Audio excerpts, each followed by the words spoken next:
अस्सलाम वालेकुम। आज हम शुरू करने जा रहे हैं केमिकल इंजीनियरिंग 2। इसके अंदर या इसका दूसरा नाम हम यूनिट ऑपरेशन भी इसे कहते हैं। इसका पहला जो टॉपिक है वो है क्रिस्टलाइजेशन। क्रिस्टलाइजेशन शुरू करने से पहले हमें क्रिस्टल के बारे में पता होना चाहिए, यानी कलम। Any solid material in which the component atoms are arranged in a definite pattern and whose surface regularity reflects its internal symmetry। मतलब कि कोई भी ठोस मवाद जिसमें कंपोनेंट एटम यानी जुज़्व एटम आर अरेंज्ड जुड़े होते हैं इन अ डेफिनेट यानी मखसूस पैटर्न के तहत, यानी कोई भी मटेरियल जिसके जुज़्व एटम्स एक मखसूस पैटर्न के तहत जुड़े होते हैं और जिसकी सतह की बाकायदगी इसकी अंदरूनी तवाज़ुन को ज़हर करती हो, उसे हम कलम कहते हैं। या हम यूँ भी कह सकते हैं कि क्रिस्टलाइजेशन जो ऑपरेशन है उसमें कलम यूँ भी डिफ़ाइन हो सकती है जब गर्म सेरशुदा महलूल को यानी सैचुरेटेड सॉल्यूशन को जब ठंडा किया जाता है तो महलूल के अंदर हलशुदा मुरक्कबात वो एक मखसूस ज्योमेट्रिकल शक्ल अख्तियार कर जाते हैं। ठीक है, मखसूस ज्योमेट्रिकल शक्ल कोई हेक्सागोनल होगी, कोई ट्राइगोनल होगी, कोई जो है वो ऑक्टागोनल होगी। तो ये एक मखसूस शक्ल अख्तियार कर जाएगी वो कलम। तो इस तरह के अमल को हम क्या कहेंगे? क्रिस्टलाइजेशन कहेंगे। इसकी शेप्स कुछ जो है यहाँ मैं दिखा रहा हूँ, ये देख रहे हैं आप, मुख्तलिफ़ जो हैं वो शेप्स की हैं। ये देखें, ये मुख्तलिफ़ जो है वो ज्योमेट्रिकल शक्ल की जो है क्रिस्टल्स हैं। ये छोटी हैं, कुछ बड़ी हैं जी। अब हम बात करेंगे इम्पोर्टेंस ऑफ क्रिस्टलाइजेशन जी। क्रिस्टलाइजेशन को जो है केमिकल इंडस्ट्री में बहुत ज़्यादा अहमियत हासिल है।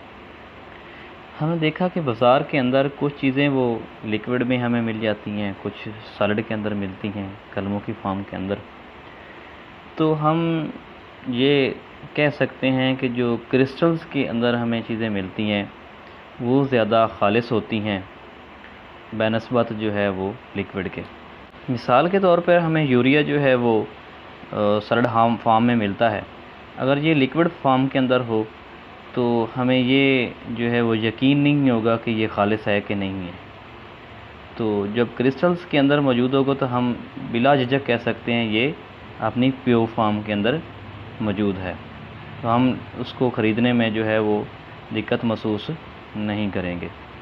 इस तरह बाकी जो है वो चीज़ें, तो इसके ज़रिए क्रिस्टलाइजेशन के ज़रिए हम जो है मादे की मार्केटिंग जो है वो आसानी से कर सकते हैं। यानी बाज़ार के अंदर लेके जाना वो आसान हो जाता है अगर वो क्रिस्टल फॉर्म के अंदर है। तो उसके बाद जो है वो उसकी हैंडलिंग वो भी आसान हो जाती है। तीसरा है जो है वो हम खालिस हालत में हासिल कर सकते हैं जी। चौथा जो है वो महलूल में जो है मादे की सबसे ज़्यादा मकदार हम हासिल कर सकते हैं। पांचवा जो है वो हम मतलूबा साइज़ हासिल कर सकते हैं, जिस साइज़ की हमें क्रिस्टल चाहिए उसकी हम हासिल कर सकते हैं। अगर जो है वो साइज़ कंट्रोल होगा तो उसको हम आसानी के साथ जो है वो स्टोर भी कर सकते हैं। हमें लिक्विड की निस्बत ये जो है वो जगह कम से कम घेरेगी। हम बात करेंगे कि यूनिट सेल क्या है। यूनिट मतलब इकाई, सेल जो है वो सेल है, यानी वो छोटे से छोटा बुनियादी भी कह सकते हैं उसको हिस्सा, जिससे एक पूरी कलम मिलके बनती है। फॉर एग्ज़ाम्पल छोटा सा हम निशान लेते हैं, छोटा सा, इससे मिलके जो है ना वो एक हम बड़ी कलम इसकी बात कर लेते हैं। इसी के साथ और मिलाते जाएं,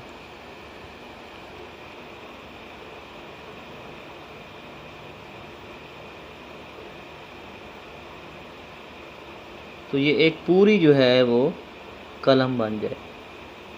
यानी ये जो है वो छोटे से छोटा जो ज़रा है वो इसका यूनिट सेल कहलाएगा। यानी किसी कलम में मखसूस ज्योमेट्रिकल शक्ल का वो बुनियादी हिस्सा जिससे पूरी कलम का ढांचा बना हो, उसे हम कहेंगे यूनिट सेल। जी, अब हम बात करेंगे कि हैबिट ऑफ क्रिस्टल, यानी क्रिस्टल की खसलत या क्रिस्टल की आदत क्या होती है। ये मैंने एक डायग्राम बनाई है, क्यूबिक फॉर्म के अंदर है, और इसकी जो साइड्स हैं इसको हम रुख कहेंगे क्रिस्टल के। तो इसके अंदर इसके 6 रुख बन रहे हैं। एक ये ऊपर वाला, एक ये नीचे वाला इसके, जिस तरह ये ऊपर इस तरह नीचे, और 4 ये साइडों पे, एक ये साइड, एक ये साइड, 2 तीसरी ये और चौथी इसके पीछे, जो इसकी तरह इस तरह ये इसके 6 साइडें बन जाएंगे जो इसके रुख कहलाएंगे। तो एक ही सॉल्यूशन की जो क्रिस्टल्स होती हैं या एक ही चीज़ की क्रिस्टल्स होती हैं, उनके रुख हमेशा, चाहे वो क्रिस्टल बड़ी हो या छोटी हो, उसकी रुख की तादाद एक जैसी रहेगी, जब तक कि उसके अंदर हम कोई और चीज़ शामिल ना कर दें, तब तक उसके जो रुख हैं वो चेंज नहीं होंगे।